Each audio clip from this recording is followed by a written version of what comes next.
Hello, I am Jocelyne Beroard, and this is how I create. Welcome to This Is How We Create, a show that digs deeper into the creative life of contemporary artists of color. Discover what feeds their creativity and how they found or are finding their artistic voice. Through these intimate and candid conversations, you'll gain insights into the lives of creative professionals of color that are hard to find anywhere else. Welcome back to This Is How We Create. My name is Martine Severin, your host. I am so excited to welcome famed member of the group Kassav Jocelyne Beroard to the podcast today. So we never truly know what the future holds for us when we are growing up. And the same can be said for Jocelyne.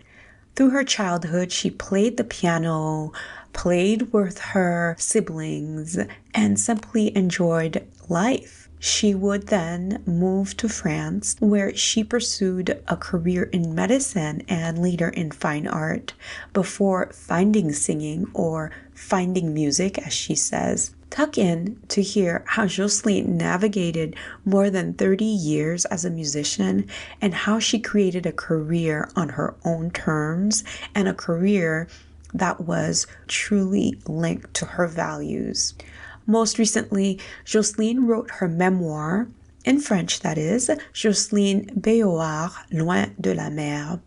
While this book is currently available in French, Jocelyne is working to get it published in several languages, and she will be doing the actual audiobook for her memoir, so stay tuned on that point.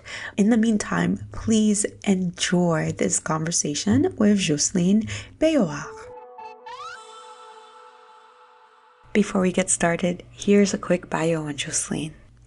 Jocelyne Beroard is a legendary singer, songwriter who was born on the island of Martinique in 1954. She grew up loving music, dancing, and photography. When Jocelyne left home to study in France, there she caught the attention of the founding members of the band Kassav.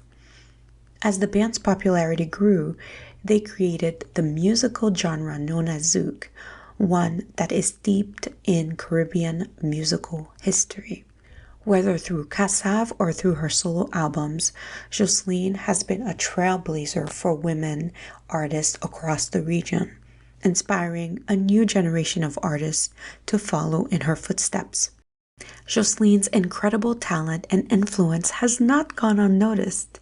She has been awarded numerous accolades, including the Chevalier de la Légion d'honneur, one of France's highest honors. Despite her many achievements and charitable work, Jocelyne remains humble and grounded, always striving to create a better world while creating inspiring music. Her voice is a powerful instrument that has touched the hearts of millions of fans around the world. Welcome back to This Is How We Create. My name is Martine Severin, and I am so happy to have Jocelyne, the Jocelyne, otherwise known as Jocelyne Beroard, to the show. Welcome, Jocelyne. Hello, I'm glad to be here with you, Martin, today.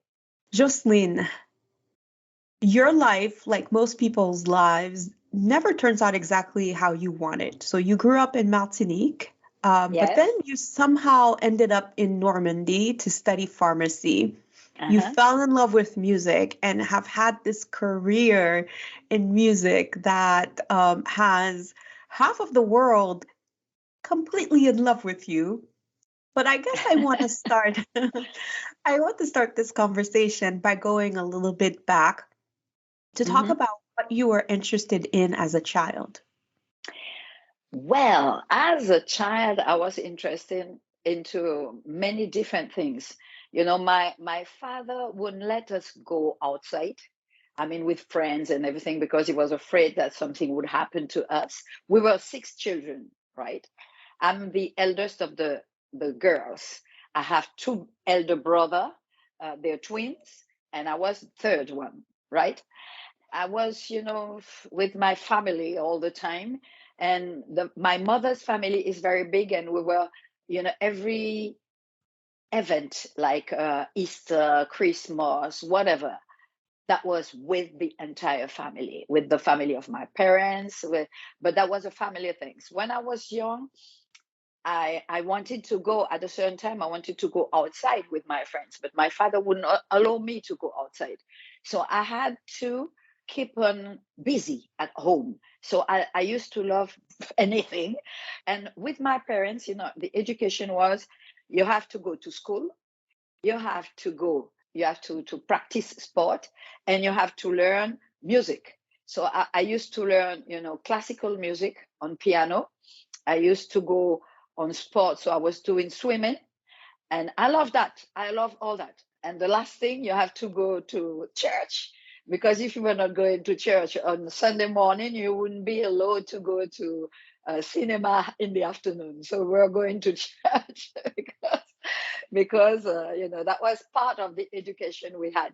Very early, I started to sing traditional songs of Martinique, because my mother had a book called Ça c'est la Martinique, with a lot of songs of early 90s, like Begin, Mazurka, and Waltz, Creole Waltz. So I used to learn those songs, and on the radio we would listen to French music, because Martinique and Guadeloupe, they are French, and the radio we had was radio coming from Paris. Most of the songs that were on the radio were not Martinican or Guadeloupean songs. They were songs from Paris and everything. So it was what was part of our lives. So fortunately, my mother had that book of traditional songs of Martinique, so I used to love to sing those songs, as well as singing songs coming from Paris, because that's what we had on the radio all the time. And after school, after sport, when I was at home, I would play piano, I would sing, I would draw, I would take pictures and everything. And I used to love to do that all the time. I'm curious, when you were just singing, did anyone ever think, well, that woman that little girl has a voice on her, or was it just for fun? So you have to know that, for us in Martinique, and probably in Guadeloupe too, the islands are small. We're less than 400,000 people in each island. So, dreaming of being an artist and a singer was just a dream, because we didn't know any of our singers at home that were successful outside. There was none. They were successful at home, and most of the time they were performing in ballrooms. They were performing for people to dance. We could see other people, from France, or even from the Spanish part of the Caribbean, people singing on stage. But most of the time, the music that we had at home, even the music coming from Haiti, were only music for ballrooms. So it was, and our parents wouldn't admit that us women, we would go into ballrooms all night to sing. So it was not a dream for a young girl like me to be a singer, because if I had to sing, I had to stay in France and maybe sing in French. And at that time, there was not many Black people, or apart from American people, who were successful in singing, in France. You had American people, yes, but French speaking, it was only the white people that were singing on stage. So it was not a dream for us. So, you love to sing, they love to hear you, and that was it. So I remember in an interview, you said that you grew up loving the music of Mahalia Jackson, Edith Piaf, Ella Fitzgerald, Billie Holiday, and Miriam Makeba. So with all of that in mind and hearing all of these songs, and I remember growing up and in Haiti at the time, we didn't really have music. I mean, we did, obviously. There were all of the big band musicians, which I still listen to these days, like Tabu Combo and Coupe Cloué. I still listen to those guys. But I do remember listening to Charles Aznavour and Mireille Mathieu and all of those, all the music that was coming from France. That's all you had. It was the same thing. That was our education. I mean, they used to tell us, our limits, and we would take, not like a fake. It was just like that. It wasn't for us. It wasn't a dream for us. As well as being, being an actor. Before Sidney Poitier with Devine Wick qui vient dîner, who's coming to dinner? Guess who's coming to dinner? We, as Black people coming from the Caribbean, we were not dreaming of, French-speaking ones, we were not dreaming of being, an actor or an actress. It was not for us. The doors were closed. And so it was natural for us, to have a real, how do you say that, occupation. It was, you to have something, that could give you money to pay your bill, to raise your children and everything, and singing or acting or even painting. So the thing is, when I went to France, to study, then I could imagine something else.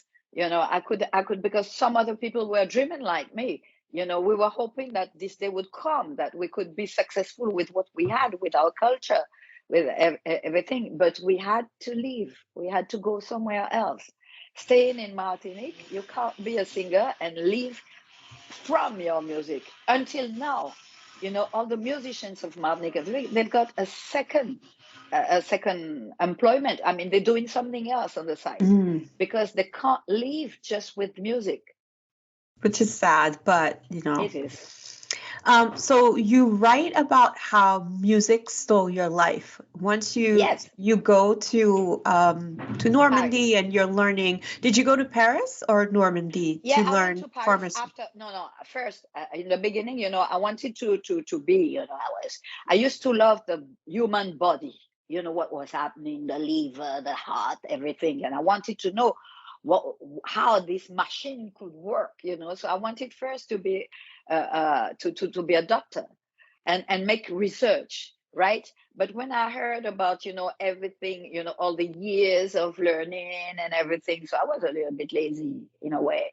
So I said, I wanted to draw, to have time to draw, to paint and do whatever I want, and knowing and learning that to be a doctor you have to work so much. I said, that I would never have time, to do everything that I love. So I decided to be a pharmacist. And I still said that I would do research anyway. I really knew what was, to be a doctor or a pharmacist. I was just dreaming as a kid, right? Used to love, physics, chemistry. I don't know how to say it. All the chemistry. And so I decided to be a pharmacist. But life decided something else for me, because the first year I had a car accident. I was ejected from the car. I was on the floor. So they took me to the hospital. I had injuries. I was injured here and there and everything. I almost died from this accident. And, I signed a paper, to leave the hospital and go for the examination. The last exams.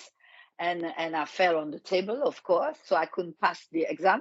So I had to redo the first year because I was not successful, right? So I redo the first year, and the second year I had an eye infection because I had I don't know how you call that. They call varicelle. You had all those bumps on the body and everything, and I couldn't go again to the exam. So I said that it was not for me. Maybe I had to try something else. I wanted to go to fine arts in Paris. So there was an exam to go there, and I was successful. So I went to study fine arts in Paris.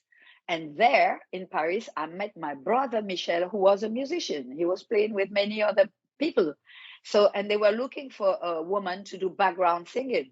So I went to do those background singing, and I was paid for that. So I was lucky because I could make a little money and everything. And little by little, people started calling me and calling me and calling me. I ended up doing more music than going to the fine art school. So that's why I say that music stole my life, because that is not what I had decided to do. You see what I mean? So I ended up, getting money from music. So I decided at the time that I would stop, going looking for something else and be a musician, because I could make a living out of it, but in Paris. But I was always dreaming of returning home. And for maybe 28 years, I had to stay in Paris because of music, because I met Kassav, because my life was into music. Think about Kassav, but it's a group of you who make up Kassav. we were in 2020, we had my whole family, including my son, we had a great trip planned to see you, to see Kassav in 2020, but we know what happened. But tell us the story of how you met and how you came into the group.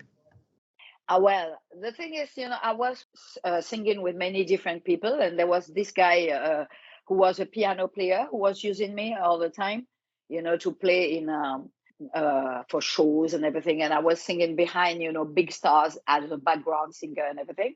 But with this guy, we had this little group performing here and there, and we were rehearsing in a place where Pierre-Edouard and Georges Decimus had the key. That's them who were opening the door. So, they used to stay and listen to me singing, rehearsing with Roland Louis.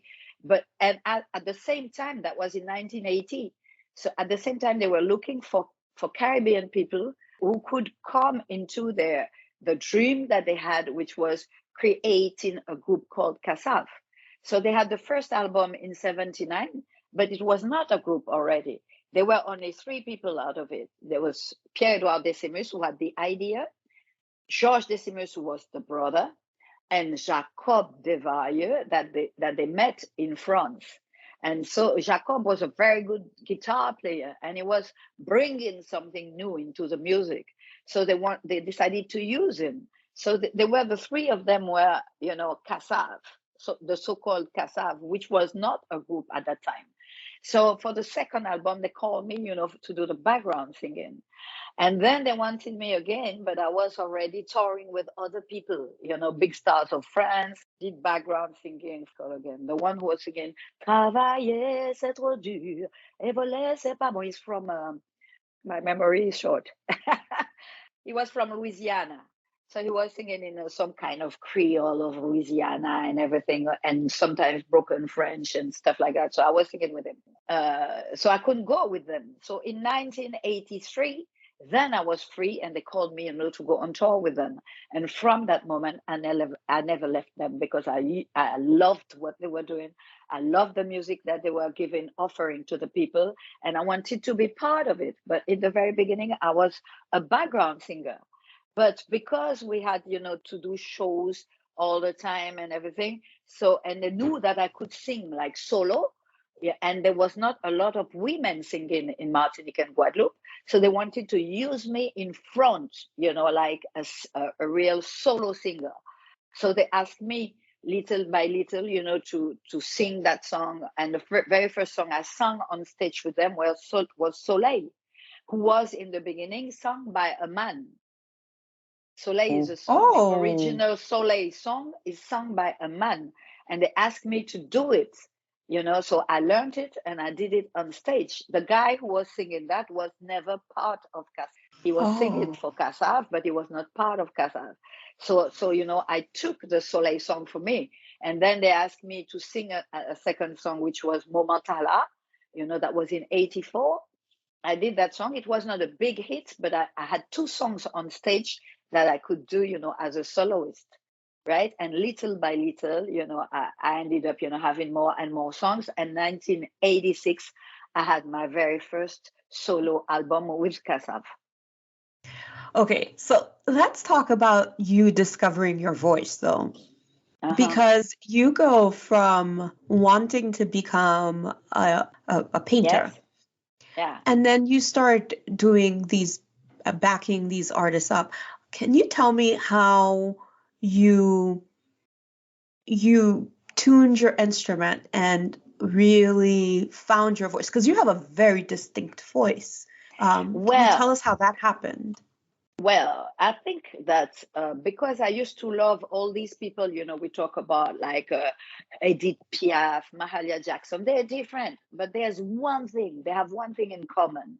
They just talk to the people, and they are true. They're telling stories. They're telling stories that can move you. I mean, they can that touch you.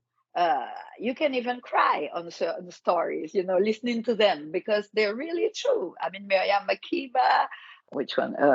Celia Cruz. So, when they're singing, you can feel what they're telling about, and I used to love languages too, because my mother was an English teacher. So I used to speak English early. I spoke English and French and Creole early.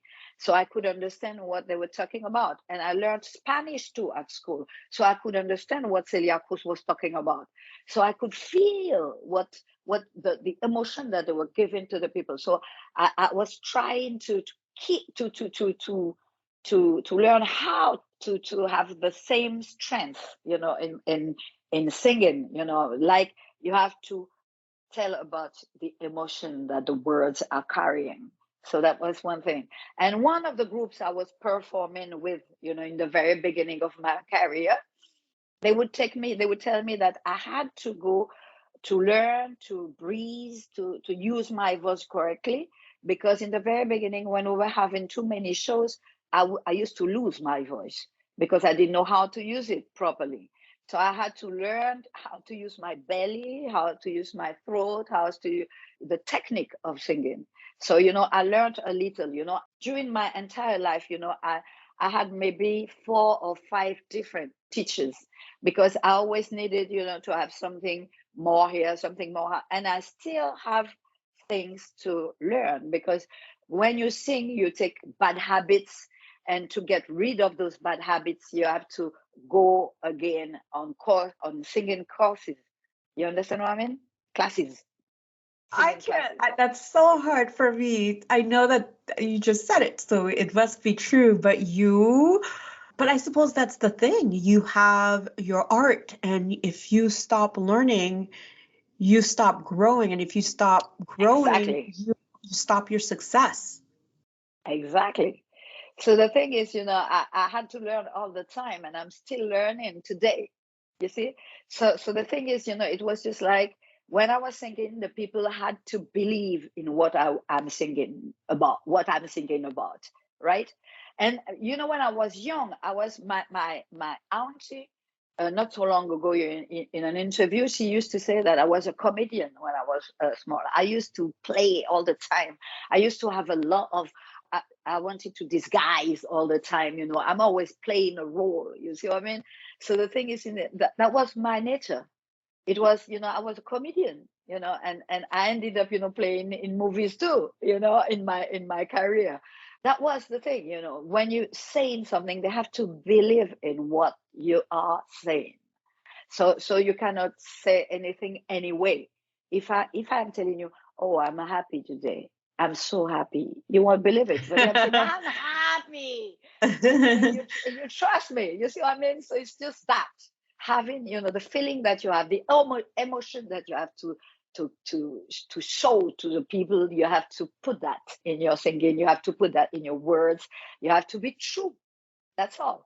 Yes.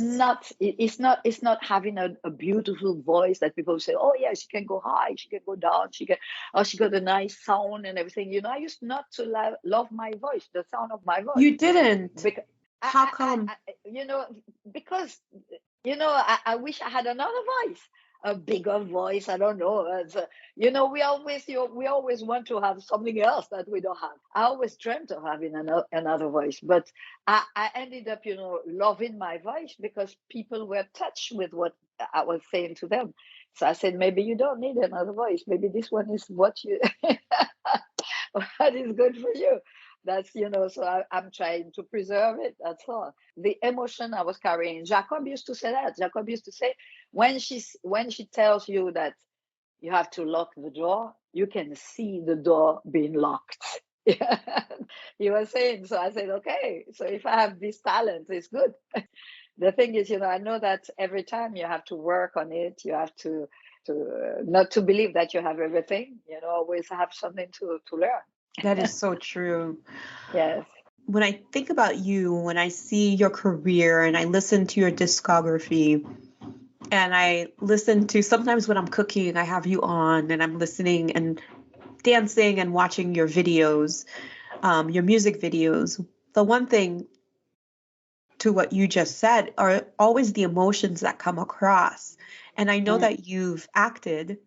It seems to me that you could have had just this great acting career as well, because you are that comedian, you are the singer, the emotions and sharing that emotion is something that you do so well. But this happened very late in my life, because right now when they calling me, it's to be the grandmother of, or the auntie of, and everything. When I was young and I could have some other roles, they wouldn't use me. The very first big movie that we did was about Kassav's life. It was Eusanne Passy with Simeon. That was the very first time when I acted. I was still a bit young, so I could. But all the roles that they suggested me, they were roles about what they thought that the Caribbean woman was. And I was telling them, this is not the image of the Caribbean woman that I want to carry. A woman that get undressed all the time and everything is the type of Caribbean woman that I am. So I don't want to do this thing. So I refused, to play in a couple of movies, because I didn't like the roles that they were given to me, characters that I had to defend, and so I refused. So after that, we had filmmakers, coming from the Caribbean. So then they had real good roles, but I was already too old, to be a young lady in a movie. I'm always the old woman, So that's it. You're still having another career, so I guess that's it. And discovering new things about yourself and learning. So can we talk about your first album, Siwo? Uh-huh. Can you talk about the creation of it? How did you all decide how to put it together? Because it was the first one where it was all you and the focus was on you. Can you tell me about the decision to make the album and the things that you learned as you put it together? Uh-huh. So Kassav, on dit que c'était not a concept, but a technique, because the music that were given to the people was new. That was a new way of playing the music of our two islands, Martinique and Guadeloupe, because all the singers had their own personality. Then Jacob had a solo album, Jean-Philippe Martelly had a solo album, Patrick had a solo album, Jean-Claude Nemro, who was playing piano, had a solo album as a singer. He used to play. When he joined Kassav, as a piano player, not as a singer. And even him had a solo album. So as a singer, I said to my friends, hey, I need mine.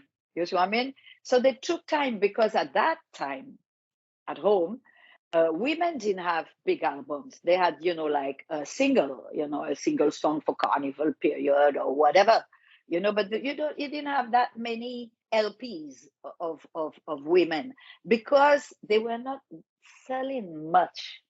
So the producers didn't want to waste money on women's albums.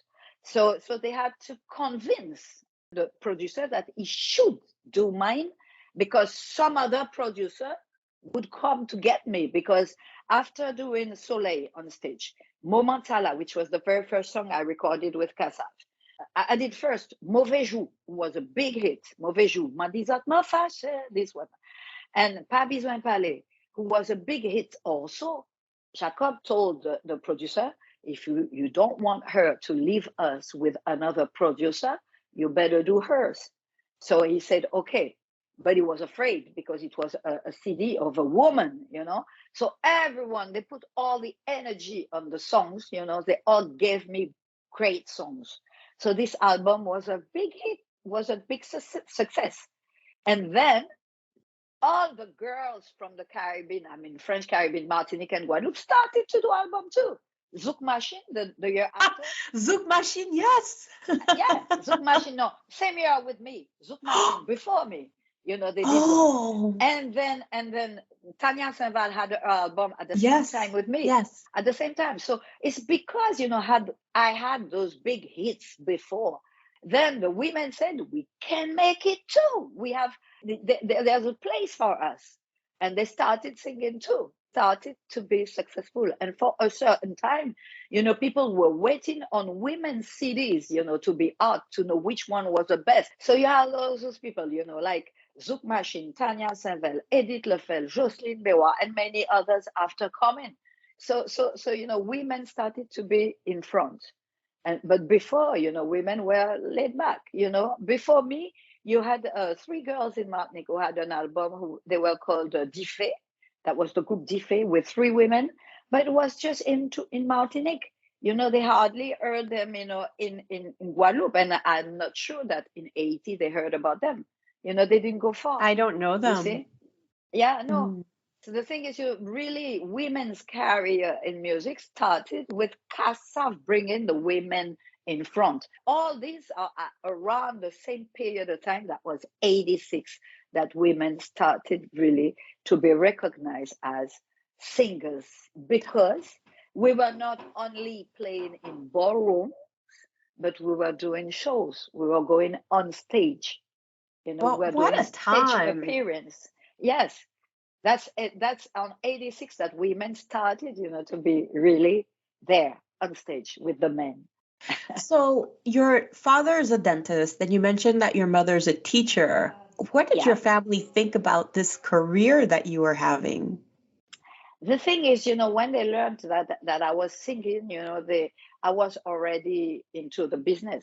And the thing is, people were talking about me, in good terms. They were saying, "Yeah, she's special. She sings good." Da, da, da, da, da, da, da, da, da, da, da, da, da. So they were proud, but they were afraid to, because they knew that you can sing, for 4 years and be successful, and then there's nothing. But because Kassav was growing and growing and growing, they started feeling more relief and saying, okay, if she can make it, with when I did my first solo album, then Philippe Laville asked me to redo one of the songs, Collé Serré, which was a big hit in France. So Yes. I could buy an apartment. So my parents felt that, okay, she can make a living. Yeah, okay. So they were happy with that, and they accepted it. But in the very beginning they were very afraid, that things can stop at any time and never being successful. What are you going to do? Are you going to be a teacher? How can you make a living? That was their only dream, is that their kids can feed themselves by themselves. So the thing is, they were not very quiet in the beginning, but then they said, okay, this is cool. How did Collé Serré come about? All your songs, all your albums, Kassav's albums, my family, we listen to it all the time. But I think that song Collé Serré is particularly sentimental. I remember living in Yeah, Aix-en-Provence, and when that song came in the clubs, yeah. everybody went crazy. So can you tell me a little bit about that? Oh, so that song is talking about a couple that has been separated, and they meet again. The woman and the man, they meet again, and they're watching themselves, and they said, if we had taken time to speak, to exchange, to tell about what was wrong and everything, maybe we would be together, dancing together now. You see what I mean? So that's what it means. It's just like people, most of the time, they get apart and they don't know why. They don't really know why, because they never talk about things that had to be talk about. You see what I mean? I don't know if you understand my English there. So the thing is, with Philippe Laville, when I did it, Philippe would sing in French so that the people could understand what it was, what everything was about in the song, because he was singing in French, so the French people could take it.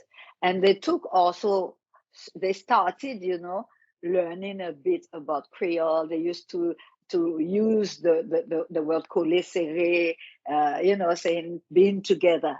That means coller serré for them. The melody was, Jean-Claude was used to play with all those French guys. So he knew how to create songs in the French way.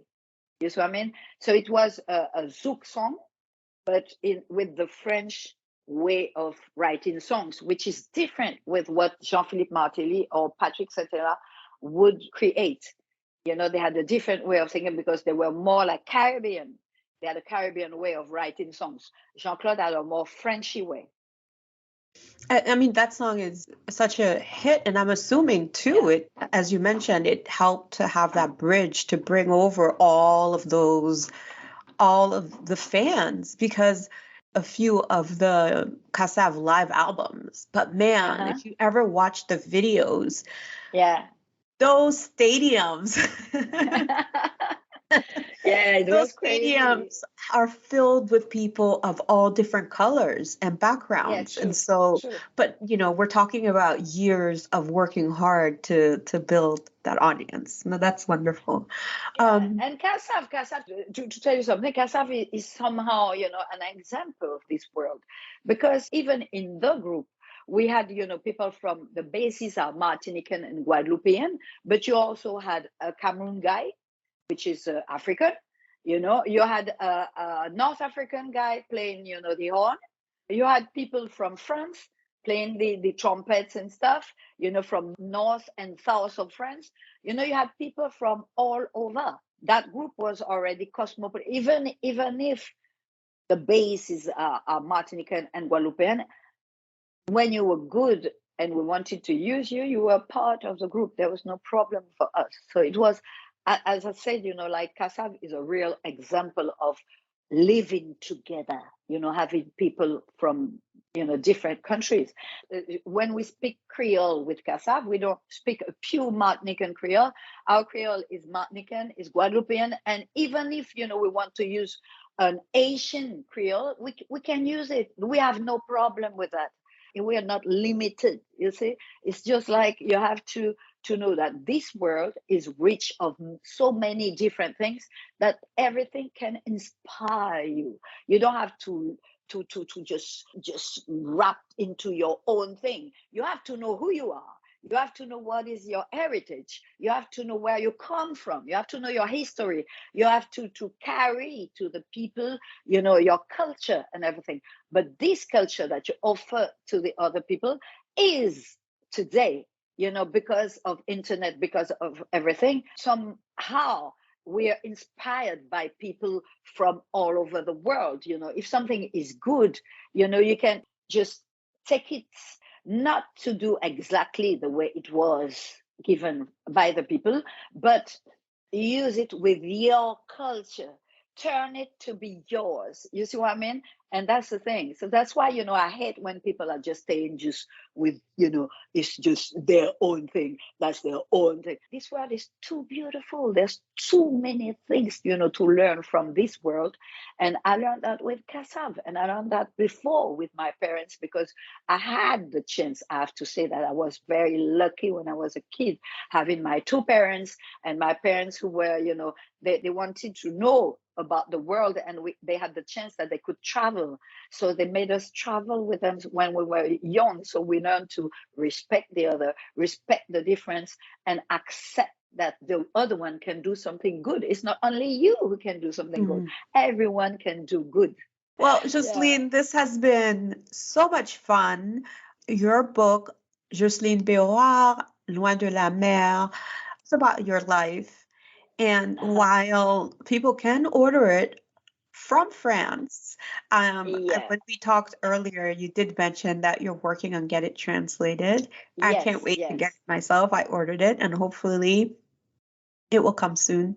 I really hope that we have it soon, really, Yeah. because this book, I know that in Africa they're waiting on it in Portuguese, they're waiting on it in English, and I'm sure that in the States and everything, all the people where people speak English, they're really waiting for it. So, Hmm. I really hope this year to have it written in English, Oh, that's great. translated in English. And I will do also vocal one, Oh, an vocal, audio? yeah, audio Oh, one. Yes, I'm supposed to start doing it myself, because as I wrote, like, je is me telling the story. And some people used to tell me that when they read it, they have the feeling that I'm talking to them. You see what I mean? So I oh, said, okay, so I should do the voice. oh gosh. Oh, Yeah. that would be wonderful. Yes. Wow, I So I can't wait hope to do for it it. quickly. But I'll read the Yeah. French one in the meantime.